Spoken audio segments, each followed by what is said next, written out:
I'll fix the plausibility gap, realistic income, debt numbers, give the daughter-in-law character a real resolution, keep consistent details, and preserve the exact structural formula that worked 60-plus male narrator, first person, addressing the audience by relationship terms, friend, neighbor. The day I understood my daughter had stopped seeing me, as her father wasn't loud. There was no slammed door, no broken dish. It was a Saturday evening in early spring, the smell of garlic and rosemary still hanging in the air from a dinner I hadn't been asked to help cook, and a silence that told me everything before a single word was said. I spent 33 years driving long-haul freight out of a depot in Toledo, Ohio. My hands still carry the calluses from 2 decades of tying down loads in the rain. My spine has a permanent curve to it from thousands of nights in a truck cab.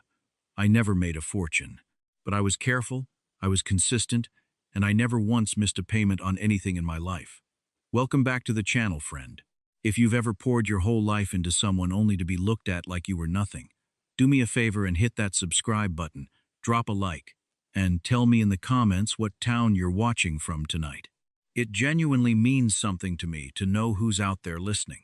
My wife Diane died of ovarian cancer 8 years ago this coming November. In her last weeks, when the hospice nurse would step out to give us privacy, she'd hold my hand and say the same thing almost every day. "Walter, promise me our girl never has to struggle the way we did when we were starting out." Diane grew up sharing a bedroom with 4 siblings in a house that flooded every spring. I grew up watching my own father get laid off twice before I turned 12. So when Diane asked me that, I didn't think twice. I promised her, and I meant it with everything I had left in me. My daughter's name is Paige. She's 31 now. 4 years ago, she married a man named Trevor Ashcombe, and through him, she was introduced to Trevor's mother, a woman named Corrine, who ran a boutique real estate staging business out of Naples, Florida, and never let a conversation pass without mentioning it. When Paige and Trevor got married, I wanted to give them the kind of start Diane and I never had. Not a mansion, just breathing room. So I quietly co-signed the auto loan on Paige's car, a newer SUV. And more importantly, I set up something Paige didn't fully understand the size of. Trevor worked in medical equipment sales, bringing in around $58,000 a year. Decent, but not extraordinary. Paige worked part-time at a physical therapy office. Between the two of them, their combined income was somewhere around $82,000 a year. That's a fine living in most places. It is not a living that supports a $1,900 a month car lease, a boat slip rental, country club dues, and a rented townhouse in a gated community that alone ran $2,800 a month. I know the exact number because I was the one covering the $1,100 gap between what they could actually afford and what they were spending every single month, wired quietly through my financial advisor, a good man named Arthur Pell, straight into their joint account. I never told Paige the full truth. I let her believe I was helping a little here and there, the way any father might chip in for a birthday or a holiday. I never let her know I had been the invisible floor underneath her entire lifestyle for 3 years running. I didn't do it for credit. I did it because I made a promise to a dying woman I loved more than my own life. That was my mistake, and I own every bit of it. I thought I was protecting my daughter. What I was actually doing was letting her grow up twice, once as a child and once again as an adult who never had to learn what things cost. Enter Corrine. Corrine Ashcombe drove a brand new white Range Rover, wore tennis whites to lunch even though I never once saw her hold a racket, and could not go more than 5 minutes in a conversation without mentioning her staging business, her portfolio, or the size of the homes she'd recently listed. She was loud in the particular way that people are loud when they're compensating for something. Every time Corrine was around, I watched my daughter change. Paige would start talking differently, using words like portfolio and equity that I knew for a fact she didn't understand the meaning of. She stopped calling to ask about my knee replacement and started calling to tell me about Corrine's new listing in Marco Icho Pointed Island, or the Mediterranean cruise Corrine and her husband had just booked. I let it go. I told myself she was just trying to fit in with her new family. Sunday, the 14th of September, 1:30 in the afternoon. We were on the back terrace of Corinne's rental estate down in Naples, where Trevor and Paige had flown me out for what they called a family weekend. Corinne was reclined in a wicker chair with a mimosa sweating in her hand, telling a story about a client who'd tried to lowball her on commission. "People like that," Corinne said, glancing over at me with a little smile playing at the corner of her mouth, "they just don't understand vision, Walter. They spend their whole lives punching a clock and wonder why they're still renting storage units for their junk at 65. I sat there in my collared shirt, the good one Diane always liked, hands folded on the glass table, and I said nothing. I'd met 100 men like Corinne's husband on loading docks over the years, the ones who talked the loudest about ambition while their credit was stretched thinner than a bald tire. Then Paige spoke up. She was looking straight across the table at me, a glass of Prosecco in her hand, and there was something in her eyes I'd never seen directed at me before. She laughed, sharp and quick. "Corinne built her whole business from nothing, Dad. Meanwhile, you drove a truck for 30 years and never even owned your own company." She took a sip, not breaking eye contact. "No offense, but you kind of just settled. You never wanted more." Trevor let out a small laugh into his napkin. Corinne sipped her mimosa slowly, watching me the way you'd watch a stray dog wander too close to a nice patio. The terrace went quiet, except for the wind moving through the palm fronds along the fence line. If you're still with me, friend, go ahead and drop a like right now. It helps this story reach the people who need to hear it tonight. 2 years earlier, I might have argued back. I might have listed every double shift. Every Christmas Eve I spent parked at a truck stop outside Cleveland, so Paige could have presents under the tree without a stack of bills sitting beside them. But sitting there at that glass table, something in my chest didn't break. It went very still and very clear, the way the highway looks right before dawn when you've been driving all night. I set my fork down beside my plate. I didn't raise my voice. My voice came out level, the way it always does when I mean something completely. "Then let Corinne cover your bills," I said. "I'm finished." Paige's smile faltered. She glanced at Trevor, then back at me, trying to hold onto her composure in front of her in-laws. "What are you even talking about, Dad?" she said, rolling her eyes. "Nobody's covering our bills. We handle our own money." I leaned forward slightly, my forearms resting on the edge of the table. "Paige," I said quietly, "do you honestly believe that on $82,000 a year combined, you and Trevor are covering a $2,800 rent, a $1,900 car lease, a boat slip, and country club dues?" The color drained out of my daughter's face like someone had opened a valve at the base of her throat. Trevor set his drink down harder than he meant to. Corinne's smile disappeared entirely. Paige leaned across the table, her voice dropping to a tight whisper. "Wait, what are you saying? What bills?" I said, that for the last 36 months, $1,100 a month has gone directly out of my retirement account into your joint checking account, every single month, like clockwork, to cover the gap between what you two earn and what you two spend. You thought you were living within your means. You weren't. You were living inside mine. Paige just stared at me, her mouth slightly open, nothing coming out. I didn't wait around for a response. I stood up, folded my napkin, and looked at Corinne. "Thank you for having me down, Corinne." Then I walked to the rental car, drove myself to the airport 3 hours early, and flew home to Ohio that same night. Monday morning, 8 o'clock, I sat at my kitchen table with black coffee going cold in front of me and called Arthur Pell. "Arthur," I said, "the transfer to Paige and Trevor's account, the $1,100 a month, cancel it. Effective immediately." There was a pause on the line. "Walter, you're sure? If that stops, they could be in real trouble inside of 30 days. "I'm sure, Arthur," I said. "It's time they found out what their life actually costs." The weeks that followed were completely silent on my end. Paige was too proud to call. I imagined she thought the money would just keep appearing, the way it always had, like weather. She was living inside an idea of herself that had never once been tested. Thursday, the 16th of October, 6:45 in the evening. I was at the hardware store buying weather stripping for the garage door when my phone buzzed. A text from a man I knew named Gary Holt, who ran a small personal loan office 2 towns over. Hey, Walter, strange question. Did Paige and Trevor come into some money trouble? Trevor came by my office today asking about short-term loans. Seemed pretty shaken up. I wrote back, no idea, Gary. That's between them. What I later pieced together was that the rent on the townhouse had bounced. The property management company had called twice. Late fees were stacking. The lease itself was at risk of default, and for the first time in her adult life, my daughter was staring straight at consequences with nowhere to hide. She didn't call me. She went to Corrine. Of course she went to Corrine. Corrine was the one with vision, the one with the empire. Paige sat across from her mother-in-law's desk, fully expecting the woman to write a check to cover 2 months of shortfall without blinking. What Paige didn't know, and what most of Naples was only beginning to whisper about, was that Corrine's real estate staging business had been bleeding money for over a year, propped up entirely on a business line of credit and 2 maxed-out cards. Corrine did not have $4,000 extra sitting anywhere.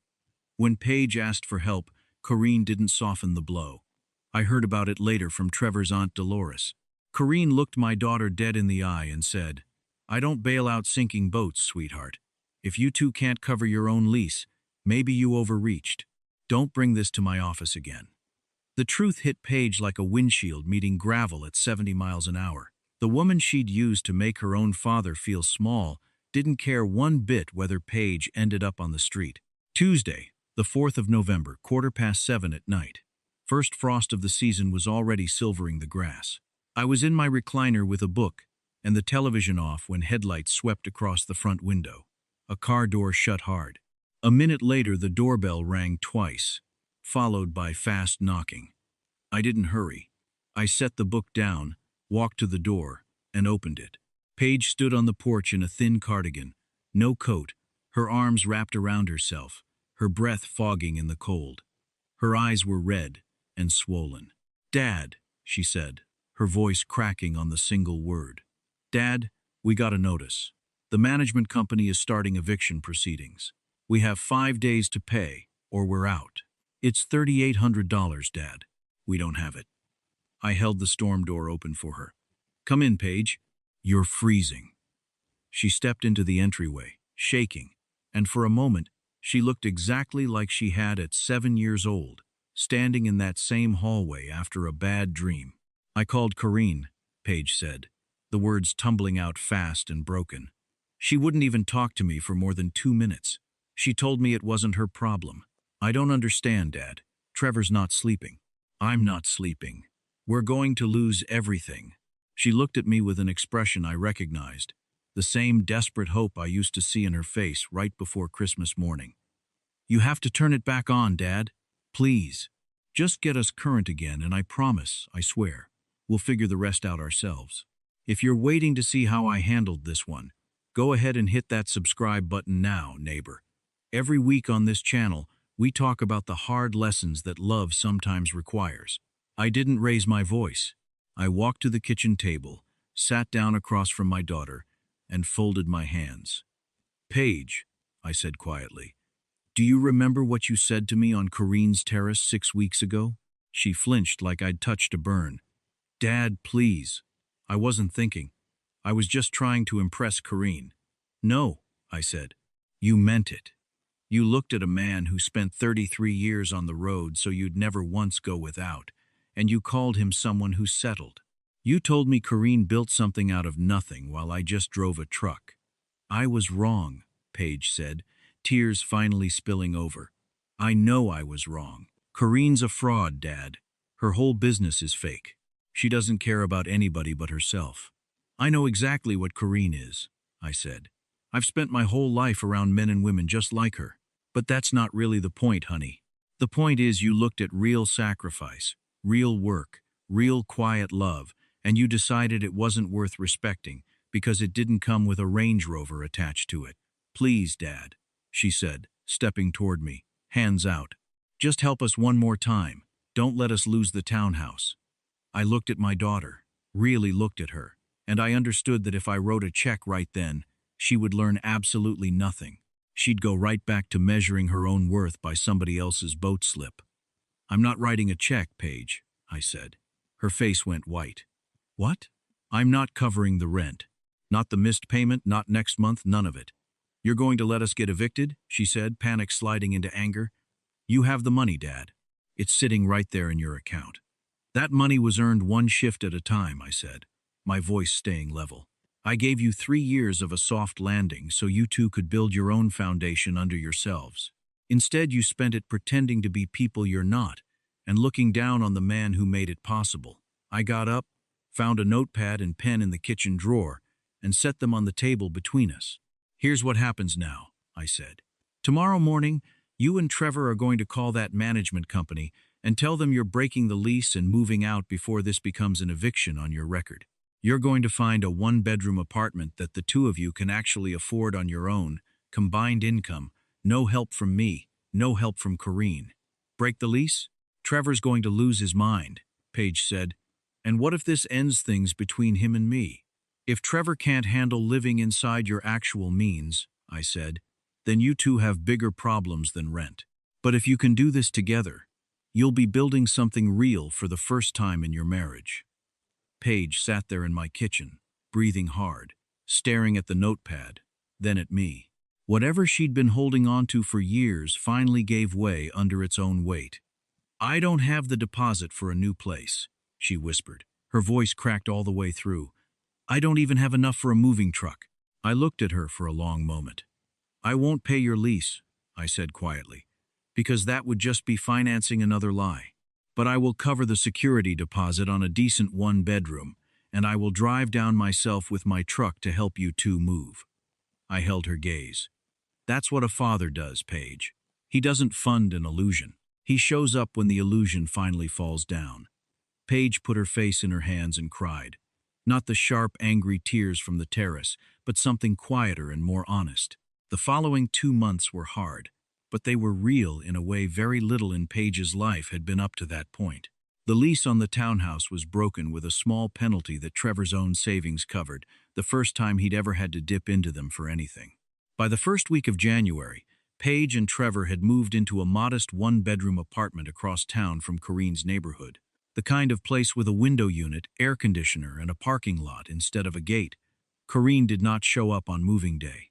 I heard through Dolores that Corrine's staging business had finally folded that same month, unable to outrun the debt any longer, and that the Range Rover had gone back to the dealership on a voluntary repossession not long after.